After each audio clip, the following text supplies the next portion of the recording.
Hallo. Tervist. Tere. Kas ma räägin Mari-Liisiga? Jaa, just nimelt. Väga meeldib, ma olen Peep Kasepõld. Aha. Helistan teile Eesti lennunduse ja reisijate veo Tartu esindusest. Nii. On teil hetk aega rääkida? Jaa. Teate, miks ma teile helistan? Ei. Nimelt me saatsime teile eelmisel nädalal e-maili selle kohta, et teie lennupilet Iirimaale Dublinisse praegusel hetkel ei vasta nagu väga õigetele asjadele. Nimelt teie reisi algusaeg tõsteti varasemaks. Nii. Olete selle meili kätte saanud? Ei ole, kusjuures. Ei ole? Ei ole. Oi, see on küll halb. Jaa. Millal te saatsite? Vabandust? Millal te saatsite selle? Eelmise nädala alguses. Ei ole saanud. Ei ole.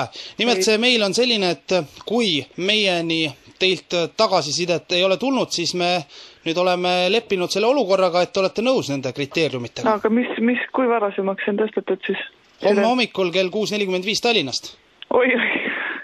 Aga see lend pidi olema 27. aprill. No täpselt nii ta on, aga kuna Dublini lennujaama töötajad plaanivad aprilli lõpus suurt streiki, siis tõsteti nüüd lennuajad varasemaks. Me saatsime teile meili ja meilis oli kirjas, et kui te olete nõus nende tingimustega, siis tagasisidet pole vaja. Ehk siis me nüüd oleme leppinud selle olukorraga. Aga mis siis nüüd saab, kui ma ei ole seda meiligi saanud? No ma ei tea, homme hommikul... Mul on iga päeva oma meili selles mõttes, et ma tõesti ei ole seda meili saanud. 6:45 Tallinnast siis oleks start. Mulle see üldse ei sobi. Ei sobi? Ei. Aga praegu on ju koht kinni pandud ja kõik sellised asjad. Aha, aga kuidas seda olukorda siis lahendada? Vaat ma ei teagi, äkki teete selle reisi ikka läbi siis? Ei, see pole kindlasti võimalik. Vahemaandumine on ka ju veel Moskvas, me oleme sellega arvestanud. Moskvas? No praegusel hetkel jah, kuna Dublini lennujaam streigib ja hakkab streikima, siis peame kasutama vahemaandumisi. Et Moskvasse väljub siis lend homme kell 6:45 Tallinnast ja sealt võtab teid edasi väikene selline eralennuk. Ei, aga ma olen planeerinud oma puhkuse just sellel ajal ja selles mõttes on nüüd väga halvasti. No me vabandame siiralt, aga me saatsime teile meili. Aga mina ei ole seda meili saanud. See on küll, äkki olete saanud ja olete kogemata maha kustutanud? Ei. See on nii oluline info, kuulge, ma olen selle väga pikalt ette planeerinud, et mul on puhkus sellel ajal ja ma lendan Dublinisse. No jah, meil on praegu selle eralennuki juhiga ka räägitud, et kui te homme 6:45 Moskvasse sõidate, siis 24 tundi ootate seal Moskva lennujaamas transiitsoonis, kuna hetkel seal siis 24 tunni sees ei välju ühtegi lendu ja siis järgmisel hommikul võetakse teid sealt peale sellise eralennukiga. Aga kas seda nüüd kuidagi tühistada ei saa või? No praegusel hetkel vaat ei saa, jah. No see on väga kummaline, et nii tähtis info ja te ei küsi varem seda üle, et kui see juba nädal aega tagasi saadeti, siis oleks võinud varem küsida üle. Meilis oli märgitud, et kui tagasisidet meieni ei jõua, see tähendabki seda, et olete tingimustega nõus. Et Moskva lennujaamas siis 24 tundi ootate ja peate sinna kaasa võtma, kuna transiitsoon on selline nagu ta on, seal ei ole puhveteid ega midagi sarnast, siis tegelikult sööki ja jook tuleks ka kaasa võtta. Ei tule allagi see variant, selles mõttes, et mul tõesti, ma ei soovi lennata Moskvasse homme. Vahepeatus on ainult Moskvas, siis saate Dublinisse... Ei, see peab olema mingi muu variant, selles mõttes, et mul on ju raha maksnud selle lennu eest ja mul on kõik andmed olemas, et ma olen maksnud ja see peab olema võimalik, et seda saab muuta ümber. No aga kui ootate seal Moskvas ära, sõidate selle eralennukiga ära, koos teiega on 3 reisijat seal eralennukis. Ei, kas te saate aru, et mul on puhkus planeeritud aprilli lõpuks, mitte homseks? No kas puhkust varem välja võtta ei saa? Ei, mitte kindlasti kohe. No aga käite ära ja tulete siis tagasi ja siis ostate uue pileti. See ei ole kindlasti võimalik. No me oleme teie ju nimega kirja pannud, me tahaks saada selle Moskva vahemaandumise eest 1750 krooni ka. Oota, aga ma ei saa, kuidas see süsteem töötab, et mina olen maksnud lennupileti eest ära ja nüüd te ütlete mulle, et ma pean veel maksma nagu. No jah, sest et natukene tuleb miile rohkem sisse. Kui te võtate lennunduskaardi ette, siis Moskva jääb hoopis teise suunda. Ma planeerisin selle Booking House'i kaudu selle lennu juba mingi 6 aega tagasi või ma ei tea, kui kaua tagasi selle ära ja ma maksin selle ära. See on ma küll peaks jama saama lugu. vahetada seda kuidagi mingi muu lennu vastu. Ei, no aga te võite ju selle 1750 krooni lihtsalt ära maksta ja jätate siis lihtsalt lennule minemata. See on ka võimalus. Kuidas? No miks ma siis maksan, kui ma jätan minemata? No sellepärast, et me oleme arvestanud teie kohaga. See piloot seal Slava ju tahab teid peale võtta järgmisel hommikul, sõidutada teid Dublinisse. Praegusel hetkel küll see eralennuk on remondis, et tal oli tagumise rattaga mingi jama, aga no peaks korda saama asi.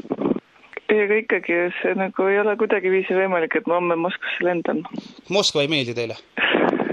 Mul on lihtsalt täiesti teised plaanid. või hirmutab... Ma sooviksin väga 27. aprill lennata Dublinisse ükskõik mis variandiga. Aga või hirmutab teid see jutt, et Moskva lennujaama pole nüüd 6 aega köötud? Me tahtsingi öelda, et soepesu ja sellised magamisriided... Naljakõne või ma ei saa aru, see ei ole... Naljakõne. Kas ma tundun sellise häälega, et ma teeksin nalja? Ma ei tea, mina olen plaaninud kasti oma ära teinud, te räägite sellist juttu, et ma pean homme lendama Moskvasse, kuigi ma planeerisin seda 6 aja pärast, ma lendan Dublinisse. No, ma räägingi teile, ega te Moskvas veedate ainult transiitsoonis 24 tundi. See on terve ööpäev ju. No terve ööpäev, aga ma ütlesingi, et võtate voodiriided kaasa või magamiskotti või mingi sellise asja ja saate selle 24 tundi seal kenasti ära veeta, et ei ole ju hullu. On ikka küll, aga alustame sellest, et ma tahan üldse oma lendu saada 27. aprill. No ma saan aru, et te tahate saada, aga Dublini lennujaama töötajad hakkavad streikima. Aga siis mul peab olema mingi võimalus, ma lendan kuidagi muud moodi täpselt samal päeval sinna. Alati on võimalik rentida eralennuk. Te ei saa tõsta 6 aega varasemaks minu lendu ja siis öelda, et ma pean lendama Moskvasse 24 tundi seal ööbiva. No selge. See ei ole variant. Nii et ei ole nõus lendama selle Prokato 245 lennuk? Ei ole? Absoluutselt mitte. Ja kuidas seda olukorda lahendada, ma pean 27. aprill Dublinisse saama. Aga muide, kus te üldse töötate? Meil on need andmed ka nagu vaja ära täita. Miks teil seda vaja on teada? No oleks vaja teada. Millise blanketi jaoks? Selle jaoks, et kui te juhuslikult nüüd ei ole nõus seda reisi tegema, siis me saaksime teil rääkida kellegiga töö juurest võib-olla. Äkki keegi teie töötajatest tahab selle reisi ette võtta? Aga see on nii väikse ette teatamisega. Meil on puhkuse graafik pandud aasta alguses paika ja sellel ajal praegu meil üks inimene puhkab, nii et keegi teine lihtsalt ei saa graafiku järgi minna tööle. Aga te homme lähete tööle? Ei, mul on nädal aega vaba nüüd töölt. Kahju. Muidu te oleks saanud homme oma töö juures öelda, ma olen praegu oma töö juures. Olete. Tervitage oma töö juurest inimesi. Palju õnne! Ma helistan raadios Sun FM.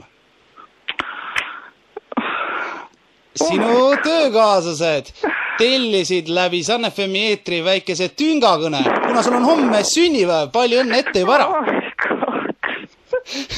Ei oota sind Moskva lennujaamas ükski... See on väga usutav jutt. Jääb kahjuks sulle... Ma olen ikka tõeliselt blondiin. Ilmselgelt küll. Aga kuidas siis homne sünnipäev tuleb? Suurejooneline. Töö juures kolleegid ikka kutsud sünnipäevale või jätad nüüd nad kutsumata? Ei, meil on omad plaanid juba. No selge. Ma loodan, et me tegime su sünnipäeva eelse päeva rõõmsamaks. Jah. Aga kõike kaunist ja kaua sa Iirimaal kavatsed aega veeta? 2 nädalat. Tubli. Veeda see aeg siis hästi ja